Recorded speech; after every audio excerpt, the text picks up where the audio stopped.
बच्चों, ये जो चैप्टर हम लोग पढ़ रहे हैं, इस चैप्टर को अच्छी तरीके से समझने के लिए हम लोगों को कुछ बेसिक चीज़ें जाननी होंगी। हालांकि ये बेसिक चीज़ें आप लोग जानते होंगे, जूनियर क्लासेस में आप लोग 6, 7, 8, 9 में ये सब चीज़ पढ़ चुके हैं, लेकिन फिर भी हम आप लोगों को ये बता देते हैं ताकि आप रिफ्रेश हो जाइए। और अगर ये सब चीज़ें नहीं मालूम होंगी, बेसिक चीज़ें हैं, नहीं मालूम होंगी, तो आपको ये चैप्टर समझ में नहीं आएगा। कोई भी कंपनी होती है तो कंपनी में दो लोग मेन होते हैं। एक कंपनी का जो होता है मालिक, यानी कंपनी का ऑनर, और दूसरा उस कंपनी का मैनेजर। तो मालिक जो होता है वो सारी चीज़ों का ऑनर है, ठीक है, सब चीज़ की ऑनरशिप उसके पास में है। लेकिन जो मैनेजर होता है वो सारी चीज़ों को मेंटेन करके रखता है, वो सारी चीज़ों को माइन्यूटली देखता है, सब चीज़ों को संभालता है। तो एक मालिक हो गया और एक उसका मैनेजर हो गया। बात समझ में आ रही है? ऑनर हो गया और उसका मैनेजर हो गया। आइए देखते हैं हम लोग यहाँ पर। तो उसी तरीके से कोई कंट्री होता है ना, तो कोई कंट्री का एक हेड होता है और उस हेड का एक मैनेजर होता है। तो कोई कंट्री है, कंट्री के कौन होंगे? हेड होंगे, हेड ऑफ द कंट्री, ठीक है। तो उसको बोलते हैं किंग। जो किंग होगा या क्वीन होंगी या उसको एम्पेरर बोलेंगे, ठीक है। तो ये अलग अलग नामों से हम उसको जान सकते हैं। तो ये लोग कौन है? ठीक है, ये हेड ऑफ द कंट्री हैं, ठीक है। अब इनके जो मैनेजर होते हैं, जो इनके लिए पूरे देश को संभालते हैं, देश को चलाते हैं, उन्हें बोला जाता है प्राइम मिनिस्टर। तो प्राइम मिनिस्टर जो होता है ये हेड ऑफ द गवर्नमेंट होता है, हेड ऑफ द गवर्नमेंट। तो किंग में, क्वीन में और एम्पेरर, ये सब जो नाम हैं, ये लोग कौन होते हैं? ये हेड होते हैं, किसी कंट्री के ऑनर होते हैं, कंट्री के मालिक बोल सकते हैं, ये मालिक होते हैं। और इनके जो मैनेजर होते हैं वो कौन हो गए? वो प्राइम मिनिस्टर। वो किंग जो है वो हेरिडिटरी होता है। ये जो हेड ऑफ द कंट्री होता है ये हेरिडिटरी होता है।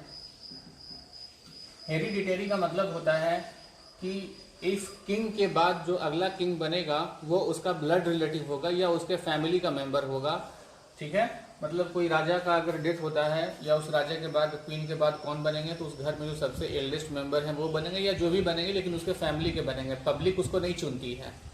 तो जहां पर हेड ऑफ द कंट्री को पब्लिक नहीं चुनती है, वैसे सिस्टम को बोला जाता है मोनार्की। अब ये जो मोनार्की होता है ना, ये दो प्रकार का होता है। आइए उसको भी समझ लेते हैं।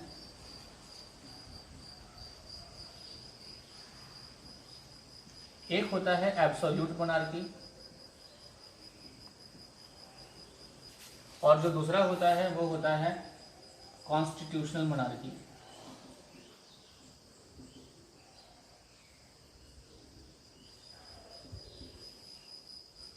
यहाँ पे जो हेड ऑफ द कंट्री है, हेड ऑफ द कंट्री जो यहाँ पर होता है वो किंग होता है या क्वीन होती हैं या एम्पेरर होते हैं, ठीक।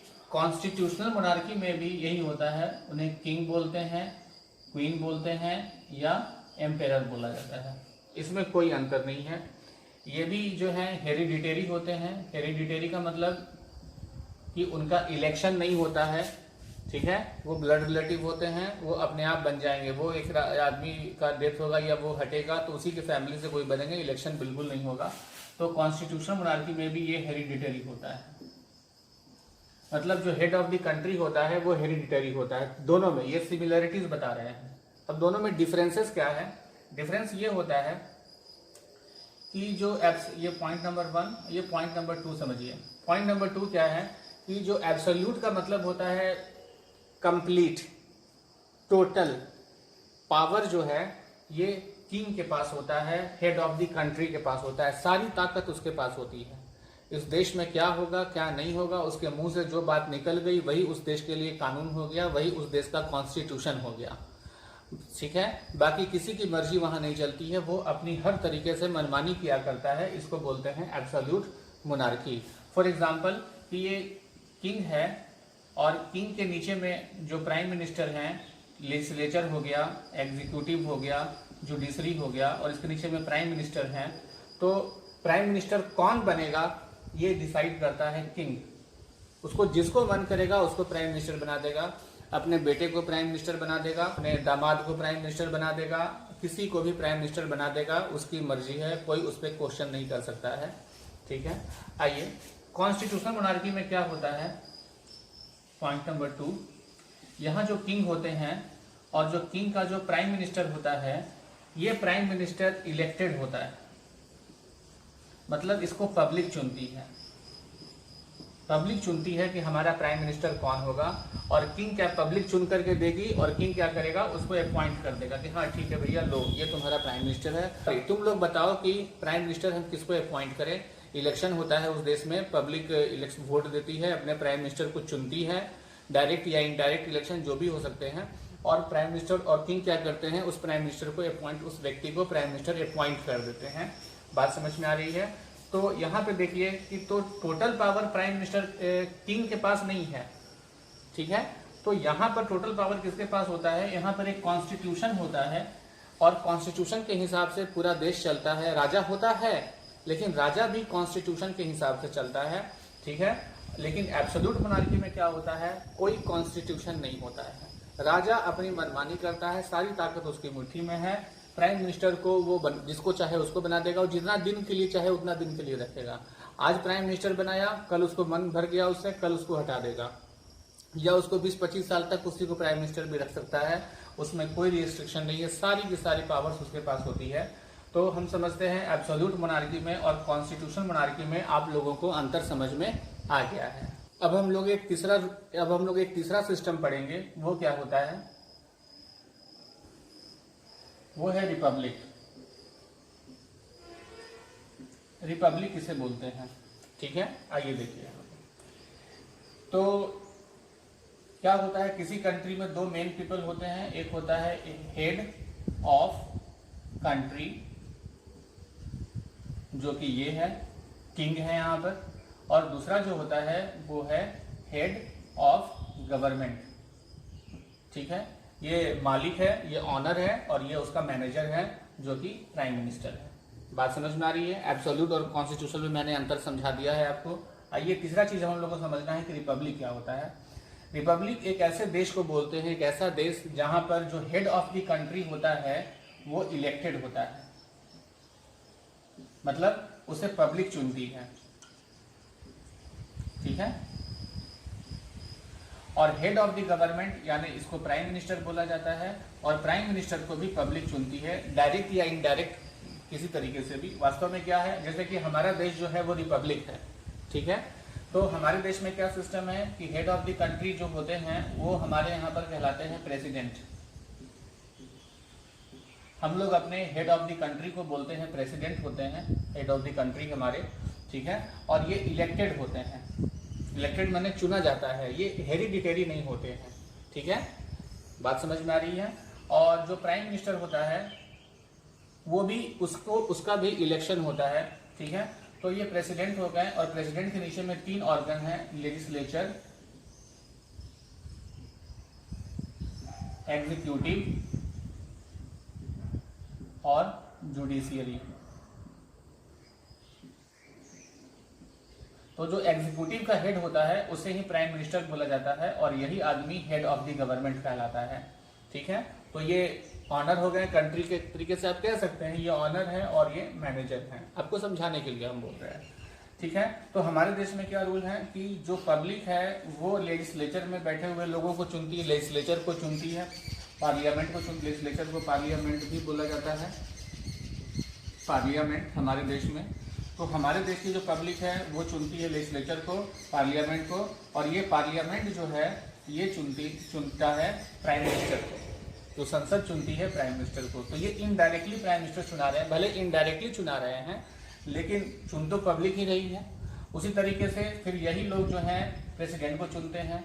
तो बात आपको समझ में आ रही है, हमारे देश में प्रेसिडेंट भी इलेक्टेड है और प्राइम मिनिस्टर भी इलेक्टेड है, दोनों लोग इलेक्टेड हैं। आइए एब्सोल्यूट मोनार्की में क्या होता है, जो head of the country elected नहीं होता है, हमारे यहाँ इलेक्टेड है, यहाँ पर इलेक्टेड नहीं है, हेरिडिटरी है, ठीक है। लेकिन जो प्राइम मिनिस्टर है वो भी क्या है, वो भी राजा के मर्जी से बनेगा, ठीक है।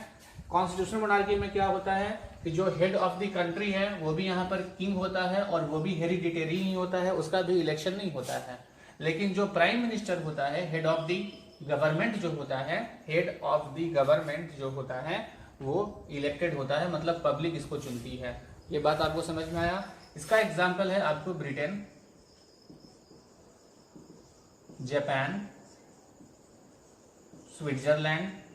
मतलब इन देशों में राजा भी होते हैं, वहां पे किंग भी होते हैं, लेकिन किंग हेरिडिटरी होते हैं, राजा को कोई बदल नहीं सकता है वहां पर, ठीक है।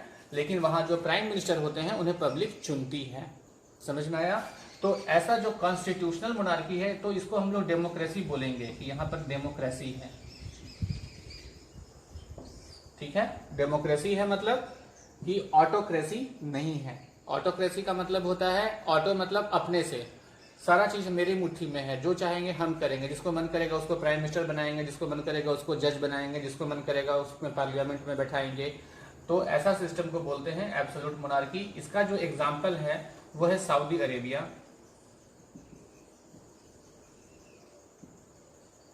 ठीक है। और जो ये रिपब्लिक होता है, इसका एग्जाम्पल तो हमारा देश है इंडिया, अमेरिका, पाकिस्तान, ठीक है। तो ये जो देश हैं, ये सब हमारे देश जो है रिपब्लिक हैं। आइए हम लोग बात करते हैं अपने फ्रांस की। तो फ्रांस में क्या है? एब्सोल्यूट मोनार्की है।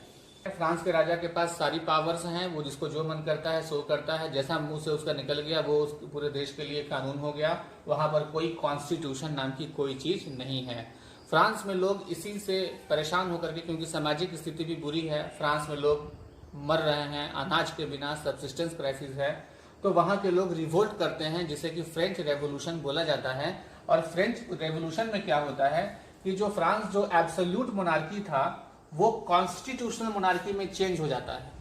मतलब फ्रांस के लोग रिवोल्ट करके वहां पर अपने देश के लिए एक कॉन्स्टिट्यूशन बनाते हैं और राजा को ले जाते हैं सामने में, राजा उस पर साइन कर देता है, क्योंकि राजा डरा हुआ था, राजा तो घबराया हुआ था, क्योंकि बस्टाइल का जो फोर्ट्रेस था उसको ब्लास्ट कर दिया गया था, नोबेलमैन भाग के दूसरे देशों में शरण ले चुके थे, वो डरा हुआ था, वो उस पर साइन नहीं करता तो क्या करता। तो इस तरीके से राजा वहां पर जो था वो कॉन्स्टिट्यूशन को मान लेता है, लेकिन जबरदस्ती, मन से नहीं मानता है, और फ्रांस जो है वो एक कॉन्स्टिट्यूशनल मोनार्की बन जाती है। ठीक है बच्चों, आप लोग डेमोक्रेसी का मतलब तो जानते ही हैं। डेमोक्रेसी में आपकी लंबी चौड़ी डेफिनेशंस लिखी हुई हैं आपके बुक्स में, हम यहाँ पे एकदम शॉर्ट डेफिनेशन आपको एकदम समझाने के लिए बोल रहे हैं। डेमोक्रेसी मतलब वो जहां पर पब्लिक के हिसाब किताब से काम होता है, और डेमोक्रेसी का ठीक उल्टा ऑटोक्रेसी, जहां पर पब्लिक के हिसाब से काम नहीं होता है, रूलर के हिसाब से काम होता है। तो आप देखिए, ये सब जो एग्जाम्पल हमने बताया, कॉन्स्टिट्यूशनल मोनार्की में पब्लिक के हिसाब से काम हो रहा है, क्योंकि पब्लिक जो है वो प्राइम मिनिस्टर को चुन रही है, इसलिए यहाँ पर डेमोक्रेसी है। और यहाँ पर सऊदी अरेबिया में डेमोक्रेसी नाम की कोई चीज नहीं है, क्योंकि पब्लिक के हिसाब किताब से काम नहीं हो रहा है, वो राजा के हिसाब किताब से काम हो रहा है, तो यहाँ पर ऑटोक्रेसी है। ठीक है, ये हो गया ऑटोक्रेसी। हमारे देश में क्या है? हमारे देश में तो यहाँ भी पब्लिक और यहाँ भी पब्लिक, मतलब प्राइम मिनिस्टर को भी public, head of the government को भी पब्लिक चुन रही है, और इसको भी पब्लिक चुन रही है। रिपब्लिक, री का मतलब होता है फिर से, ठीक है। तो हेड ऑफ द कंट्री तो हम लोग चुनते ही, पब्लिक तो चुनती ही है, लेकिन जो प्रेसिडेंट है, जो हेड ऑफ द कंट्री है, उसको भी पब्लिक ही चुनती है, इसलिए पब्लिक। और ये रिपब्लिक, फिर से पब्लिक, इसीलिए इसको रिपब्लिक बोलते हैं। तो हमारा देश क्या है? वो रिपब्लिक है, ठीक है। और डेमोक्रेसी तो है ही हमारे यहाँ, ठीक है बच्चों।